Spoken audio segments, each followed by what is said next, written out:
kita berharap bahwa ini segera berakhir. Ya. Tentu sekarang Menlu Indonesia kan di New York sana, Ya. ya kan? Bu Retno di New York sidang PBB untuk menekan Israel dan Palestina Hamas untuk mengakhiri konflik bersenjata ini. Perang ini tentu satu akan memperumit upaya-upaya damai. Ya kan? Ini akan makin sulit damai. Kedua, perang ini dari pihak sebelah ya pihak Palestina juga bisa saya katakan bisa diartikan sebagai sebuah jalan pilihan. Nah, ini yang sangat bahaya sehingga kembali ke pertanyaan Benny, kalau tidak terkontrol, kalau berlebihan akan muncul seperti itu. Dan artinya apa? Artinya korbannya pasti akan tambah banyak. Karena Israel tidak akan pernah diam. Ya kan? Sekarang kemarin kan presidennya bilang, berhenti. Tentara bilang, 2 hari lagi ya. Kan gitu kan? 2 hari lagi, belum lah ini, belum targetnya belum. Targetnya belum, mana? Kan, itu kan semacam pemuasan aja. Betul. Ya kan? Itu yang, jadi memang rumit, Bung.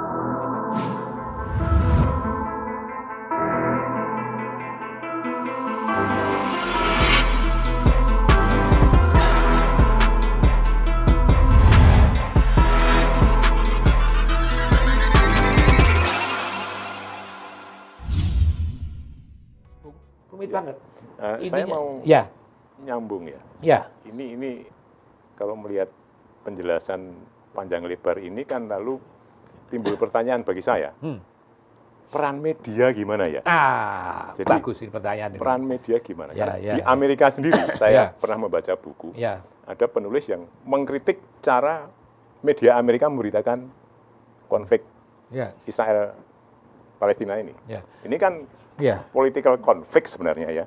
Political conflict. Pada akhirnya korbannya manusia. Nah, itu yang menjadi concern kan sebenarnya. Nah, ini Bung Trias sebagai seorang wartawan senior, bagaimana melihat peran media, terutama yang mainstream di Indonesia lah khususnya. Bagus. Apa yang harus dilakukan ya? Karena kan jujur saja kadang-kadang kan media juga tidak begitu dalam tanda kutip menguasai masalah, kan? Sehingga ini sebenarnya apa sih, gitu kan? Nah, ini gimana nih? Bung, pertanyaan tadi ya. Saya sudah cerah ini. Baik, media ya, peran media itu tadi saya sampaikan peran media. Misalnya harus paham betul. Tadi saya sampaikan apakah konflik bersenjata sekarang ini benar-benar dipicu atau oleh peristiwa di Yerusalem. Yerusalem yang dijelaskan pertanyaan Benny tadi yang sangat penting tadi. Ada masalah di sana, ya, mulai dari waktu Ramadan, awal Ramadan lalu. Sebetulnya ada masalah tentang pengusiran keluarga dari Sheikh Yareh, permukiman Sheikh Yareh. Sheikh Yareh itu sebuah wilayah permukiman di Yerusalem Timur. Ya, dulu itu wilayah bukan orang-orang kaya. Orang-orang kaya dulu di situ. Tadi saya katakan mewah dunia. Dan orang yang tinggal di situ yang diusir itu yang harus keluar dari wilayah itu sebenarnya dulu dari pengungsi kemudian sudah pergi ke Lebanon, kemudian ke Yordania, terus kemudian sampai Yordania. Ketika wilayah Yerusalem Timur itu ada di bawah Yordania, mereka disuruh pulang, dikasih tempat di Sheikh Yareh itu, ya kan? Di sana itu. Nah, sekarang oleh Israel, ya, oleh pemerintah Israel itu disuruh keluar. Karena itu menjadi daerah permukiman, ya kan? Daerah permukiman.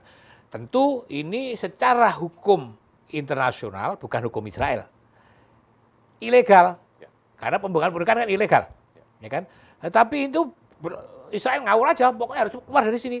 Sehingga si orang ini, keluarga ini mengajukan persoalan menuntut ke pengadilan tahun 76, dan akhirnya kalah juga di sana, tapi tetap berjalan, ya. Dan sinilah sebetulnya ada semacam orang mengatakan politik apartheid, kebijakan apartheid oleh pemerintah Israel. Ya, karena orang-orang Yahudi yang lahir di wilayah Yerusalem Timur itu otomatis langsung memperoleh kewarganegaraan Yahudi. Artinya apa?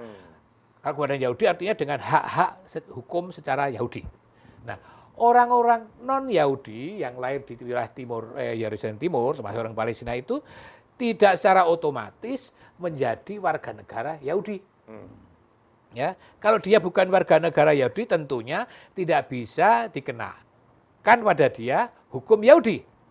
Ya kan? Mereka hanya diangkat sebagai permanent resident. Ya, permanent resident untuk itu menurut hukum Yahudi. Permanent resident untuk sejarah gitu menurut hukum Yahudi. Dan kalau kepengen menjadi warga negara Yahudi, Yahudi harus apply, harus mengajukan meskipun itu panjang. Saya ingin mengatakan bahwa penggusuran itu memang ilegal karena akan dipakai untuk permukiman Yahudi, ya kan? Yang tadi saya sebut sudah jumlahnya 750.000 orang. Satu itu. Apakah konflik karena itu, ya kan? Kedua, apakah karena penutupan Damaskus Gate, pintu gerbang Damaskus, jadi tembok Yahudi, tembok kota kuno itu ada pintu gerbang untuk itu. Pintu gerbang itu mengarah menuju kepada komplek Al-Aqsa. Kalau itu ditutup, orang-orang Palestina tidak bisa masuk ke Al-Aqsa, ya kan? Padahal kemarin bulan Ramadan, ada taraweh, ada berbagai macam kegiatan agama di situlah, dari pagi sampai pagi lagi. Itu kan jadi persoalan, ya kan? Ditutup, sehingga ada protes, ya kan? Nah, kemudian protes itu dijawab, munculnya kekerasan di situ. Diprotes karena itu proses. Emang nggak benar ditutup itu. Terus ada juga pada waktu itu ada kelompok Yahudi ekstrem kanan yang mau lewat daerah itu berkaitan dengan hari Yerusalem. Direbutnya Yerusalem, perang 67. Akan ada konvoi di situ. Bikin persoalan. Ya. Jadi 3 persoalan itu kemudian menjadi tumpuk di situ, ada demonstrasi dan sebagainya, protes dan sebagainya, dijawab oleh aparat keamanan di Israel dengan tembakan, ngakunya dengan peluru karet, ada yang menderita, ada yang kena matanya dan sebagainya, ada banyak yang luka-luka dan sebagainya, muncullah chaos di situ kan. Itulah yang kemudian, nah ini menjadi peka di sini. Saya katakan peka karena kemudian kalau saya mengatakan setelah itu kemudian Hamas menembakkan rudal, lah saya akan dituduh menuduh Hamas sebagai pemulai, gitu kan? Itu kan salah gitu. Tapi itulah yang jadi ada penembak rudal, balas-balasan itu yang terjadi. Tapi saya ingin menjelaskan dari Bung Sul tadi, apakah sebabnya itu? Seperti yang tadi saya katakan, media, terutama media mainstream, itu seyogianya, semestinya tidak berhenti di situ. Tidak berhenti di situ. Harus memahami ini kok muncul, kenapa ini, ya kan? Syekh Yareh itu apa ceritanya? Penumpangan di situ apa ceritanya? Apa sih problem Palestina Israel itu? Nah, seperti saya katakan tadi, ini adalah pemicu saja karena problem-problem utama itu belum selesai dan tidak diselesaikan. Menumpuk dan kondisi psikologis yang tertekan semua, terkena COVID, ada segala macam itu, ya sudah muncullah itu. Nah, sekali lagi Bung Sul, media nasional terutama, ya kan, kalau media internasional itu bukan urusan kita ya, internasional, terutama yang mainstream, itu mesti mendudukan perkara ini. Bukan ini. Karena tadi saya katakan informasi harus mencerahkan, mencerdaskan, gitu kan, harus membuat orang paham betul terhadap persoalannya. Justru jangan malah ngompor-ngompori kasarannya. Yang ngompori memberikan informasi yang tidak tepat. Ya tidak tepat. Bisa benar tapi nggak tepat ya. Bener yang bener kan bisa tuh. Bener yang ora bener dalam bahasa Jawanya, ya kan. Bahasa Indonesia apalah pokoknya bener bener. Jadi bisa salah gitu karena apa? Karena sebagai media mainstream yang dikelola secara profesional itu harus mengelahirkan produk-produk yang profesional, apalagi zaman sekarang ini, Bung. Itu muncul sudah di sekitar kita ada begitu banyak informasi. Kan ada paradox of plenty, ya kan?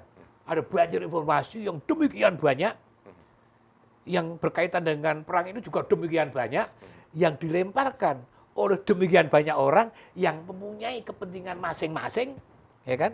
Betul. Yang tentu punya kepentingan, karena kepentingan bisa ngarahkan. Kalau ngarahkan jalan ini jalan yang benar, ya syukur, tapi kan bisa ngarahkan karena vested interest bisa ke sana, sehingga bisa jadi persoalan besar gitu loh. Jadi di tengah banjirnya informasi, di tengah banjirnya kepentingan berbagai macam kelompok ini, disinilah media mainstream kita, harus benar-benar menjadi the guardian, menjadi penunjuk arah, menjadi kompas dalam arti penunjuk arah masyarakat Indonesia. Sehingga betul-betul tahu ini loh yang terjadi sesungguhnya ini. Sehingga kalaupun kita bereaksi, itu harus bereaksi secara rasional, secara ada dasar-dasarnya, ya kan? Jangan hanya bereaksi karena dengar, baca media MSN, SMS, baca apa, oh ini ya enggak, itu sesungguhnya apa. Nah ini peran dari media mainstream, media kita, media profesional. Jangan sampai malah dimanfaatkan, ya, jangan sampai dimanfaatkan oleh siapapun, saya nggak tahu whoever, yang manfaatkan media untuk kepentingannya sendiri. Ya karena kalau itu yang jadi, yang rugi kita sendiri. Ya. Kita lihat pengalaman dunia banyak kayak gitu itu. Ketika perang Teluk misalnya, ya kan? Perang Teluk jelas. Ketika perang Teluk itu media Amerika kan embedded kepada pasukan Amerika. Sehingga ketika menyiarkan kan perspektifnya Amerika banget. Sisi karena apa? Karena saya ada di pihak Amerika. Saya ada di pasukan Amerika, sehingga perspektif saya, ya prisma Amerika. Ya kan? Kemarin dulu waktu ada pemilu di Amerika, kayak seperti apa? Ya kan? Media yang di Trump, di pihak Trump seperti apa? Ya kan? Media yang di pihak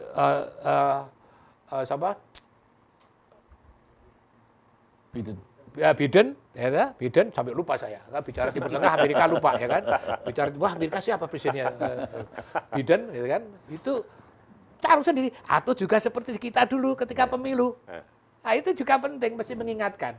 Ketika pemilu, suka nggak suka, harus diakui secara dewasa, media, kawan-kawan media, bahwa kita juga terpecah-pecah media itu. Ya kan? Betul. Ada yang dukung siapa, ada yang mendukung siapa. Mestinya enggak, mestinya media ada di tengah. Karena dia menjadi, namanya aja media. Medium. Medium artinya tengah. Media itu jamak. Dari medium kata bahasa Latin. Tengah, medium, media. Kalau di tengah artinya netral, ya kan?